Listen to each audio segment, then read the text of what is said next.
నేను చూశాను ప్రతిపక్షంలో ఉన్న పార్టీ నాపైన తీవ్రమైన ఆరోపణ చేసింది.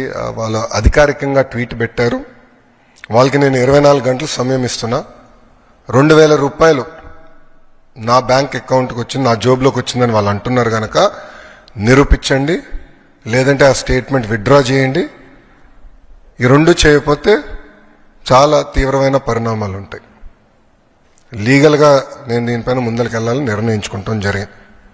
ఎందుకంటే ప్రజలు కూడా ఒకటి గుర్తుపెట్టుకోవాలి, వైకాపా పార్టీ అనేది ఒక అబద్ధాన్ని 100 సార్లు చెప్పి నిజం చేసేదానికి ప్రయత్నించే పార్టీ. 2019 ఎన్నికల్లో కరెక్ట్గా వాళ్ళ సొంత బాబాయిని వాళ్ళే చంపేసి ఏకంగా నింద మా నాయకుడు చంద్రబాబు నాయుడు గారి పైన ఆనాడు వేశారు. మేము ఆనాడు సమర్థవంతంగా తిప్పికొట్టలేకపోయాం కనుకనే ప్రజలు నమ్మారు. కానీ ఇప్పుడు చూడండి, చెల్లెలు చెప్తున్నారు ఏం జరిగిందో.